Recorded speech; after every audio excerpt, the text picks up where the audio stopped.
नमस्कार प्रणाम भाई शिवानी सिंह सब मछली बोल रहा था और आप सबको बता दिए कि बहुत दिन के बाद हम ब्लॉग छोड़ा था और हम तबीयत खराब रहा बोलो बीच में था नहीं 3 दिन नहीं गाना गाई हो। हाँ, अरे वो तो व्यस्त स्टेट तबीयत खराब है तो शो के कारण हम मतलब कि जब प्रोग्राम करी ना तो ज़्यादा उसके पर ध्यान देना गाना बना ध्यान देना और इनके खातिर आवाज उठावे लोग इनोग ले लो लाइन पे इनका खातिर तो और इनका खातिर और हमारा साथी बहुत प्यारा लोग बा और सब लोग बा प्रियांशु भी अंदर बने जा और आज बहुत ही प्यारा गाना रिकॉर्ड होता है बहुत जल्द और सबके बीच में आई सुने के मैंने पावर भैया के साथ और ये देखिए हमारे भाई सबके मिला वो भाई हॉस्टल वाला और ये गोल और वो भाई देखा इंद्रजीत भैया भैया हमने स्टूडियो के रिकॉर्डिस्ट भाई और अतुल भैया देखा अतुल भैया मोटू भैया एकदम जो कि बहुत ही अच्छा वीडियो डायरेक्टर नहीं और बहुत अच्छा से वीडियो शूट करी ना कैमरामैन मानी हर चीज है नहीं भैया और बहुत अच्छा इंसान है नहीं और वीडियो बाटे तो बड़ाई करें कि बड़ी नहीं बड़ाई नहीं रियली है एक कुर्सी कहां है ये वीडियो नहीं सर बात ही नहीं है जो पढ़ाई करता आ नहीं रही शर्मा रही बहुत ही अच्छी सिंगर प्रतिभा राज जी जेकर के अभी गाना बहुत ही वायरल रहे टुनटुन भैया के साथ कोर्ट में गवाही जेकर सब बहुत प्यार देने जा और आज हमने साथ भी उबाड़ी और जेकरा ऊपर सब आशीर्वाद दे देने जा कहीं ना कहीं बुलंदी पर आएला हम चाहम कि इनकरो गाना सुनी जाए इनकरो के भी ढेर सारा प्यार दी जाए आशीर्वाद दीजिए और थैंक यू सो मच इतना ना थैंक यू और बोलो और सुनी जाओ अब 1 मिनट अब अमन के कुछ हो जाएगा तू उधर से बोला हम इधर से और हम बोलता नहीं अपने बारे में हम रुको फिर ब्लॉग में यही तुम्हारा ही कहना है ना आप ही का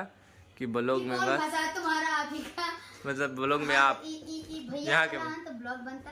और आज रोरा सबके बीच में हम इतना मतलब कि ब्लॉग चढ़ाए ना तो कहीं ना पूरा हाथ नित्या भैया के बाटे कहे से कि नित्या भैया बोलन कि ब्लॉग अच्छा चीज बाटे ब्लॉग से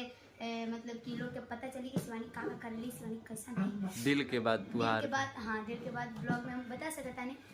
वैसे तो हाँ ठीक है तो ब्लॉग खुलनी तो मतलब कि अच्छा लागल हमरा एगो दूगो ब्लॉग चढ़ेनी बहुत प्यार देनी जरूर सब और हमरा अच्छा लागल जहाँ पे जाए नहीं कहाँ से वीडियो पोस्ट करे कोशिश करना लेकिन वीडियो तो हम गैलरी में बहुत भर के रख ले बने लेकिन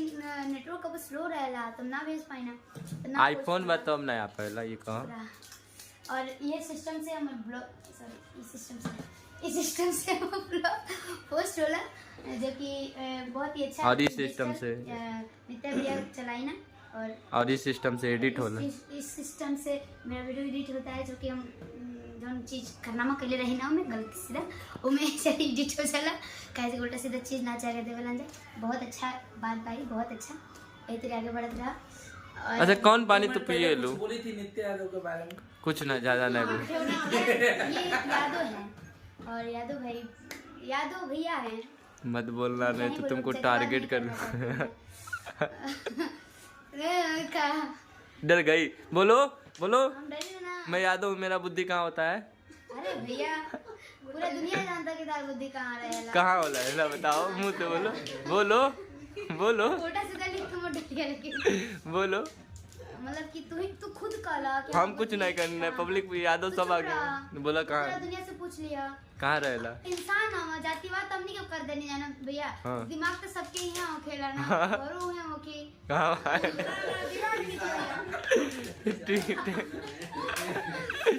कहाँ ओके तू जहाँ समझा था ना तो है ओके अब मम्मी का बोल हम यार समझते हां तो तार हो गया दिमाग में इहे से तो कनी कि तार दिमाग में बाटे मतलब तू यहाँ समझला ना ये तार दिमाग में बाटे और कुछ बोलो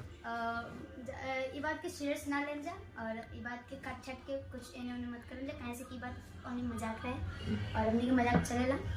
ऐसे तो हां अब लगातार